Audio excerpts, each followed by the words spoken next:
This morning, I just shared a presentation I had made a long time ago, a very long time ago, as part of my master's program. But anyway, I'm going to cut short all the perfunctory work because we know it's almost getting time to Maghrib. And you've already heard a very sagacious talk. So I'm going to race through. The first set of slides attempts to summarize the analysis of the authors of the book with regard to the causes of the decline of the Islamic civilization in modern times and the decadence of the Ummah.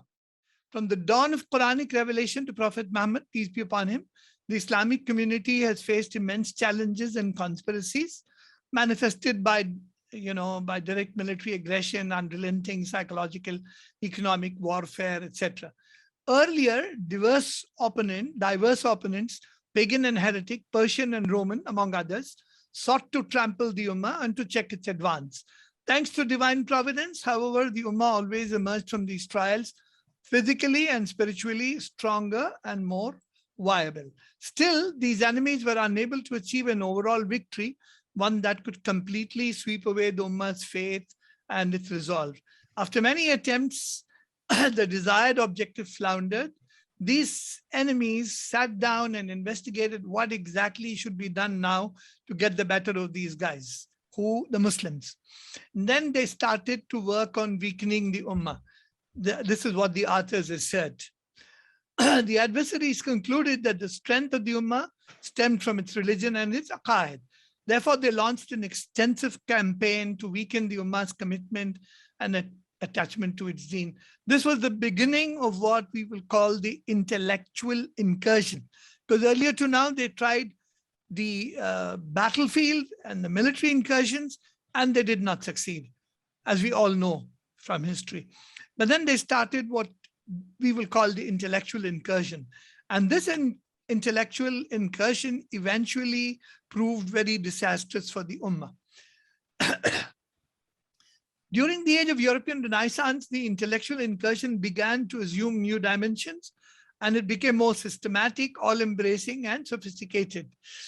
As our professor explained a little while earlier, how they came up with their own sciences and how they established them, etc., and how it all was designed in such a way as to be able to decimate Islam as such by weakening the Muslims intellectually. So that's what the author says here: by isolating Islam from everyday life and twisting it into a dogmatic labyrinth, the cultural distortion and intellectual collapse of the Ummah was achieved. How did it happen? After the victories in the First World War, 1914 to 1918 in particular, European armies occupied vast areas of the Muslim world. Incidentally, they had occupied vast areas of the Muslim world even before the First World War. But after the First World War, it became all the more well entrenched. We all know what happened after the First World War, the breakup of the Ottoman Khilafah and whatever happened to Jerusalem and the Haramain al-Sharifain and Egypt and all the other places. So what the authors tried to say is that first thing they did was they implemented their well-researched policies for a complete intellectual takeover to ensure estrangement of the Ummah from Islam. This was not so much on the field of on the battlefield, but having got a victory over the lands and over the governance, they now could go about implementing what the authors call a total estrangement of the Ummah from Islam. This estrangement did not stop with one generation, but it passed on to the other generation. And how did it happen? Even that is being discussed here. Then, to create the wide gap between the Ummah and the main sources of the Sharia, the enemies introduced changes in all systems of education. So the first thing they did was to make encroachments into the field of education, whereby they now got the better of the intellectual dimensions of the Ummah. And not only did the Westerners or the Western Europeans do what they did, they also cultivated a group of Muslims from among their colonies and the conquered areas who served as their agents, and they used the mass media using intellectual and pedagogic pretexts to further facilitate the coveted transformation. Now, how they actually went about doing it is itself a subject as to how they introduced sciences in the syllabi, which kind of overshadowed all the other sciences to which the Muslim students were earlier exposed to. However, after having done all this, it should be agreed that there was a lot of resilience in the part of the Muslims, but I'm not going to talk about that now. I'm going to focus mainly on how their intellectual legacy of the Muslims was overtaken or colonized, and how the Muslims were made alienated from their own legacy. So the sincere and genuine attempts at reform had failed because Muslim reformers had been unable to realize that deviation, distortion, and stagnation of thought and methodology had been playing the role it had been playing in creating aimlessness and impotence, meaning that a deviation from the, meaning that the distortion in their intellectual legacy, as well as the deviation, led to what is called aimlessness and impotence. The West had established social sciences, we just heard that, in accordance with its own circumstances and goals, and rooted in its own worldview. As a result, these sciences now tend to reflect the West's values, concepts, and beliefs, upon which all Western aspects of behavior, activity, and social institutions are established. While these disciplines are acceptable and compatible with Western objectives, they obviously tend to clash with Islamic values and guidelines because the worldviews are different. So a different worldview is being imposed through their social sciences on a people who do not share the same worldview. The crisis involves two dimensions, according to the authors: the intellectual thought process and the estrangement between the Ummah and its legacy. That means an alienation from its culture and civilization. To repeat, it was not just imposition of their own thought processes, but they also ensured that the Ummah is kept unaware about its own legacy, from its own culture, its own scholars, its own works that were produced in their own times. And they did that by their own educational system, which they imposed. And you know, when they occupied Delhi and they occupied India after 1857 in particular, they closed a large number of educational institutions, including the one that was started by Shah Waliullah's father, and so many other institutions. We will talk about how still the Muslims were able to establish their own institutions and what exactly did they do to get the better of this intellectual isolation. So Abu Sulayman says, somebody has to say something. I said intellectual onslaught. Intellectual onslaught. You know, the speed at which I'm going, I'm not able to keep pace with my own mind. You are Rajdhani Express now. But you know why I'm doing that is because it is okay. Go ahead. There are so many slides to share, and you can stop me, Professor, anytime you feel that I've exceeded my time, because the station, the train has to stop at a particular station. Anyway, what the author says, Abu Sulayman, Abdul Hameed Abu Sulayman, and the other authors of the book, is that the present conflict and contradiction and loss of identity and direction actually can be traced back to the weakness in Islamic thought. So this is the core issue, and we mustn't lose sight of the core issue. We have a large number of problems that beset the Muslims, economic, political, and so on. But in the view of the authors of this book, I've done a critique of the book at the end, but I agree with most of what is being said, of course. Now, what is our legacy? The legacy that we have basically is so rich, and it's something to be very proud of, but the enemy knew about our legacy more than we knew about it, and they tried to drive a wedge between us and our legacy and our achievements.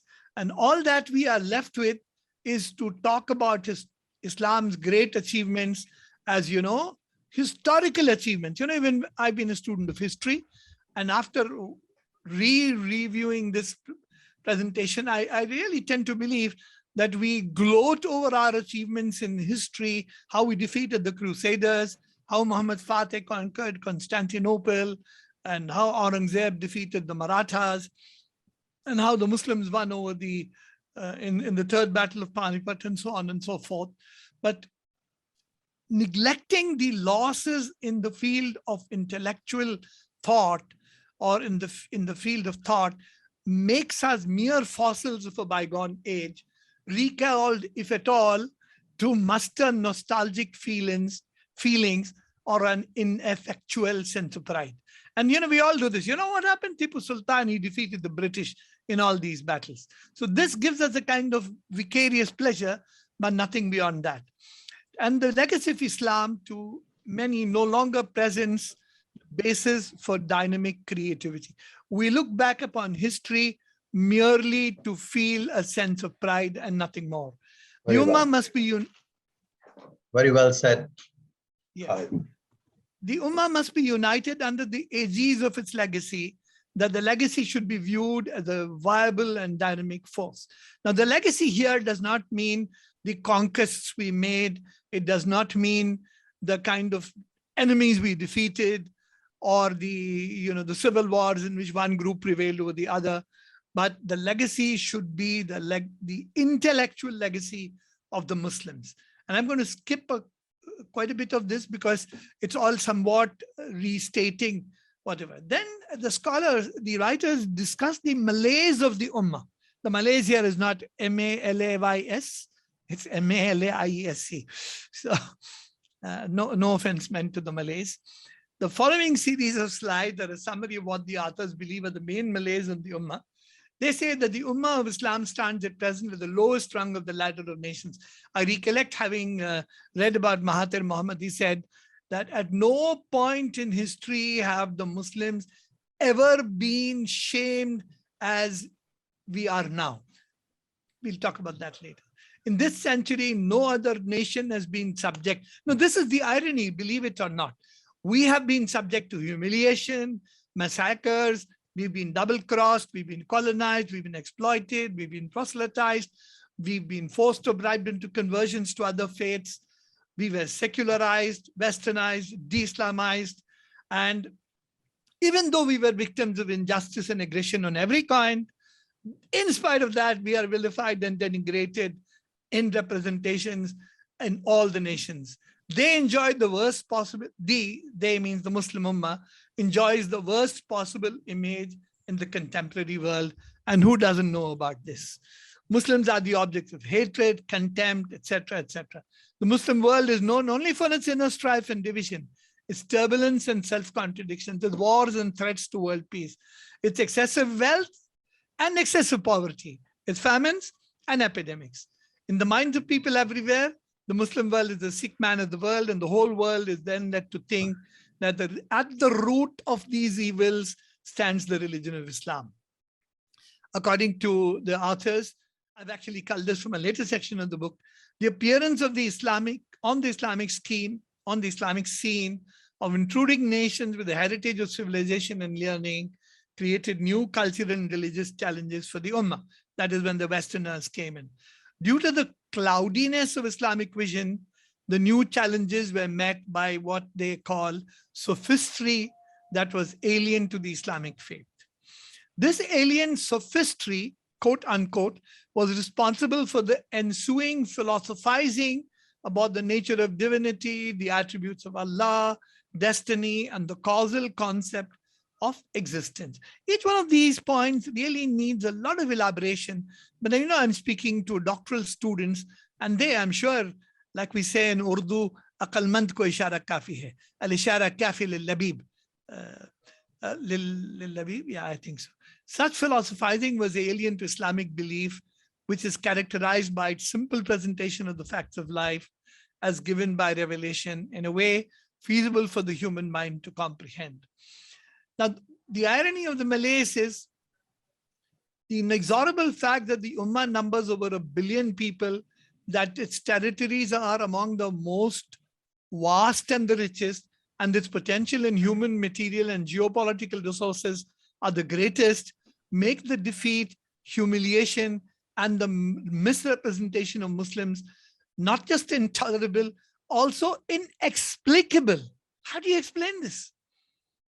What aggravates this even further is the knowledge that the Ummah's faith, Islam, is in fact an integral, beneficial, world-affirming, and realistic religion in which practical solutions for contemporary problems of humanity can be sought and found. Despite this, we are being denigrated, demonized, etc. What is the effect of this malaise? Professor, is it okay at this speed, or should I stop? It's fine. Go ahead. Go ahead. Okay. So the authors classify the effect of the malaise on the political character, on economics, and on culture. I'm quickly going to read through the effects on the political character. The authors say the Ummah is divided against itself. Colonial powers have successfully fragmented the Ummah into some 50 or so nation states and set them one against another. Very obvious by now. The boundaries of the Muslim states were so defined as to create perpetual friction. You know, East and West Pakistan, the Durand line dividing Afghanistan with the Northwestern Frontier Province, Syria and Lebanon and Egypt and Sudan, and there's so many such instances. All this was because of the political machinations of the enemy, which continues to exploit these areas of frictions and creates a feeling of alienation and hostility. Internally, every Muslim nation state in turn is divided against itself, etc. No nation state was given the time, peace, or resources necessary to integrate its own citizenry into a single entity, and no two states were allowed to unite so as to constitute a great whole. You know, the effort of Syria and Egypt to get along together, and then eventually what happened? It fell apart. Indeed, the few attempts in that direction were doomed to fail. Well, why do we need to study this? Basically, we need to understand this primarily, in my opinion, in my humble opinion, is so that we don't kind of do what is called self-flagellation. You know, when Muslims are like that, we need to understand why all this happened. What was the design and the madness? It's a different thing that we played to the tune of the people who drove us mad. So anyway, coming back, throughout the Muslim world, except in a few regions where the enemy has found rulers ready to cooperate, colonial administration has destroyed all political institutions. That's why when a political institution is destroyed, the only other option left was for the military to take over. Imagine when you don't have political institutions, what else or who else is going to run the government? And this is what typically happened in most Muslim countries which suffered from colonialism. All the political systems were systematically demolished. To make things worse, the enemy either imported aliens into the Muslim world in order to guarantee, you know, demographic changes. And then finally, the enemy created hostile foreign states within the body of the Ummah to divide Muslim energy. You know, if you read about the Balkan Wars, and I did a lot of work on the Balkan Wars, purely to show how the Muslim Indians supported the Turks during the Balkan Wars, you will notice that how deliberately Russia supported the Balkan states, Macedonia and Bulgaria and all the others. Sorry? Yeah, go ahead, go ahead. Yeah, so how that really led to the bleeding of the Ummah and eventually the whatever happened to the Ottoman Empire. That could be another subject. So every Muslim government now spends a greater part of its resources and energy in securing its own power within and its sovereignty without, and yet without any avail. So if you look at the budget that they allocate for education versus the budget they allocate for internal security, and I've lived in a country where internal security is so much more important than anything else in the world, because without internal security, they will not exist who are presently the despots ruling over them. Okay, now the economic effect of the malaise that affected the Ummah. The Ummah is these are all, you know, in a sense, platitudes, but it's important for us to reinforce these things so that we do not forget what are the malaise and what exactly we need to do to solve them. It's like, you know, me going to the doctor and getting all my medical reports so that a consultant can tell me, okay, based on these reports, you need to follow this course of treatment. Anyway, even the necessities of life, like the staple food, clothing, energy, and hardware, no Muslim state is fully self-sufficient. Imagine, this is such an irony. And not just that, if at all the other countries were to decide not to export food and food grains and food-related items, many Muslim countries will suffer from a famine. And in their competition with local Muslim productivity, the colonialists seek and often succeed in forcing it out of the market. I don't know how many of you are aware that when the East India Company went into India, one of the biggest markets the world over was for the Dhaka muslin and the textiles from India. The weavers in East Bengal, West Bengal were so famous, and to break their monopoly in this trade and to promote the factories in Manchester, they actually cut off the thumb and the finger from which they used to weave. They actually cut them off. I mean, this is recorded history. And we still haven't woken up to this fact that these people were as cruel as they are. Anyway, and when the colonialists tried to develop some industry, it turns out that we have to be dependent on the persons who ruled us for raw materials or finished components, which they alone supply. Even a country which makes drones is dependent so much on so many other parts which have to be taken in from other parts of the world. And no need to speak further on this because everybody knows about this.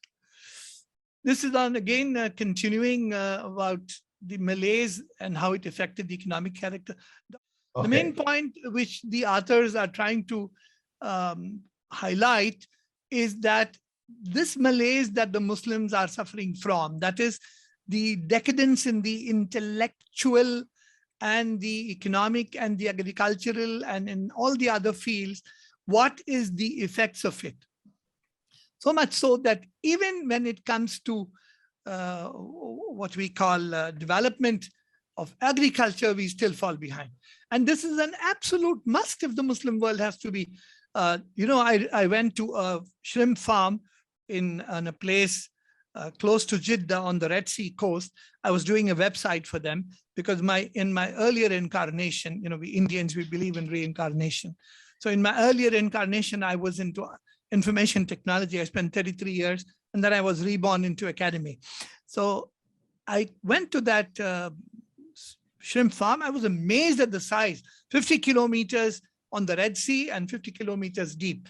I came back and I asked my boss, I never knew that you were anything else but in the field of IT. So he called me aside and he said, the Muslim world must be self-sufficient in food.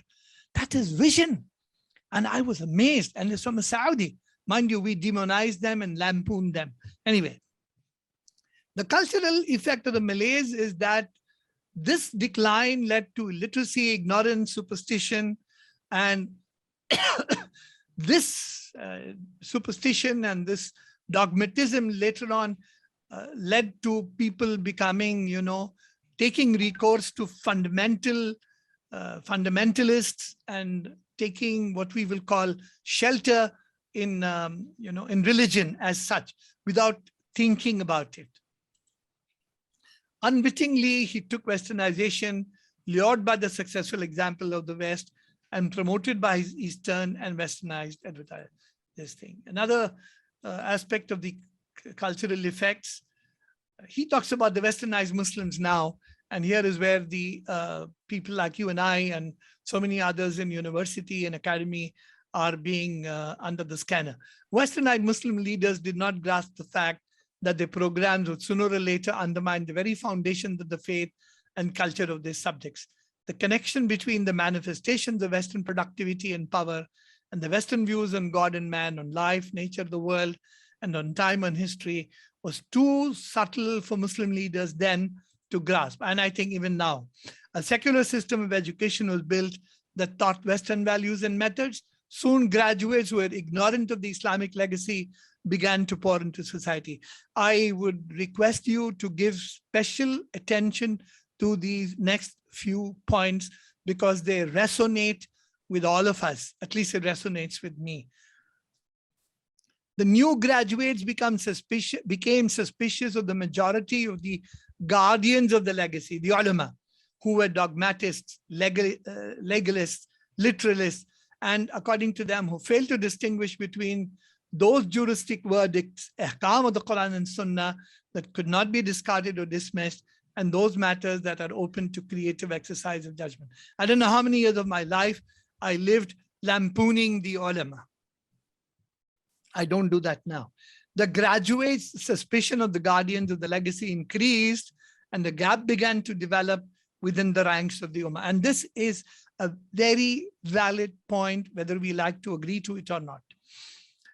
The colonialists attacked everything Islamic, either directly or by their native puppets. The perfection of Quranic text, the message of the Prophet, the veracity of the Sunnah, the comprehensiveness of the Sharia, and the glories of Muslim achievements in culture and civilization were severely denigrated.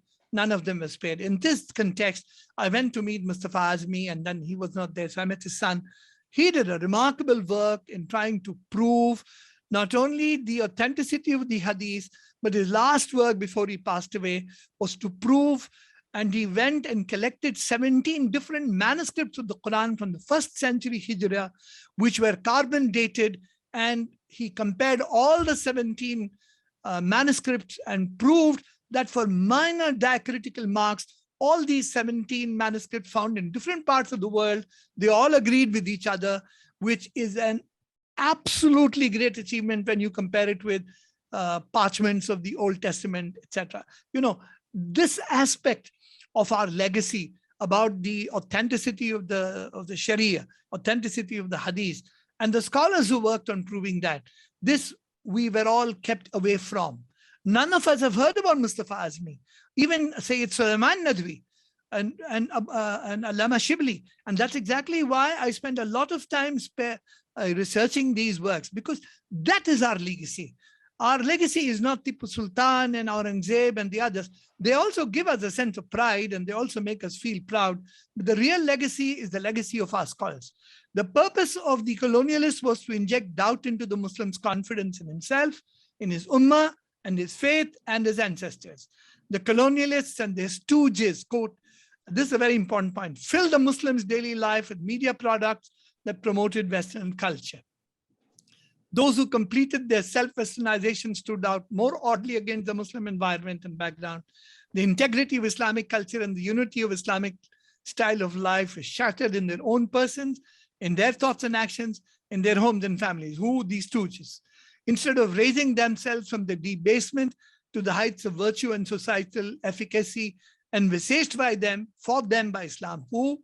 These academics who represented Western scholarship. Muslim men and women began to hanker after the manifestations of Western decadence, as a result of which the average Muslim man and woman started to hanker after manifestations of Western decadence. You know, I spent a lot of time in the cultural area. Muslim governments took pride in the new boulevards they opened in their capitals, but they were not ashamed by the squalor and degradation of the rest of their towns and villages. In the cities, Islamic architecture died and Islamic town planning became non-existent. The overgrown urban centers repeated every mistake and shortcoming of the European city that underwent the Industrial Revolution 2 centuries ago. Yet despite all claims that he has westernized himself, the Muslim has made of himself something neither Islamic nor Western, a cultural freak of modern times. So the intellectual decline, and I'll finish with these slides, and I'll leave the extrapolation to all of us. The authors identify the core of the Malaise to be intellectual decline. The next few slides summarize their state. There can be no doubt that the intellectual and methodological decline of the Ummah is the core of its malaise. The educational system is the breeding ground of the disease. Schools and colleges generate and perpetuate that self-estrangement from Islam, from its legacy, and from its style. It's very true about India. I've traveled a couple of other countries. I've been to universities abroad just to visit them. As a 24-year-old, as a 25-year-old, I just went and saw around, and I didn't see anything else but them as a breeding ground of what we will call an self-estrangement. You know, when I went to one particular university, I can't name them being an Indian, they were talking about a European scholar, and it was his death anniversary, and the students were gloating about his achievements. Well, I didn't know. I would have asked him about Ibn Khaldun. I would have drawn a blank. Anyway, that was an Islamic country, by the way. Here, the Muslims' link with his past is severed. His natural curiosity to learn the legacy of his father is stymied. Despite the tremendous expansion that has taken place in education so far, I want you to focus on this. The state of the Muslim education is at its worst. As far as Islamization is concerned, never before have both the traditional and the secularist schools, colleges, and universities been more daring in advocating their un-Islamic themes. You know, there are schools and colleges that talk about how we prepare you for a career, and they gloat about it. How many of the students in our university were qualified for the civil services? How many of our students topped the national board? They are, you know, more and more worried about these aspects rather than the Islamic content of their courses. Since its inception under colonial administration, the secularist education system has elbowed out the economic system from the field, the Islamic system from the field. Islamic education remains a private affair where public funds are made available. Demands of secularization are imposed in the name of modernism and progress. That's what I told some members of the visa department in IIUM. Look, this institution has been established on the blood and sweat and tears of a large number of people. Please don't destroy it because of your inefficiency. Please don't quote me, then I hold up my passport. Anyway, I could go on like this, but the most important thing is that the state of education in the Muslim world is very pathetic. Even the so-called colossal building programs and the expansion of facilities all serve the secularist cause. Hardly any of the funds are devoted to modernizing in a genuine sense, to improving the quality of education and the Islamic orientation of students and faculty. I will end at this. I request you all to call out such people and to call out all these modernists and tell them that what they have been able to achieve is that you have not been able to produce one university in 100 years that can match any other Western university in terms of the quality of the products that you churn out. And if this alone is used as a measure of the failure, it is not a wrong criteria to, and then the scholars go on and talk about the lack of vision. So this is what Abu Sulayman summarizes the whole thing. What is good for the West is not necessarily good for the Ummah. Indeed, it is axiomatic that what is intellectually or ideologically good for Europe and the West in general is not necessarily good or suitable for the Ummah, whose existence and destiny are rooted in and dependent on the Sunnah. Thank you very much.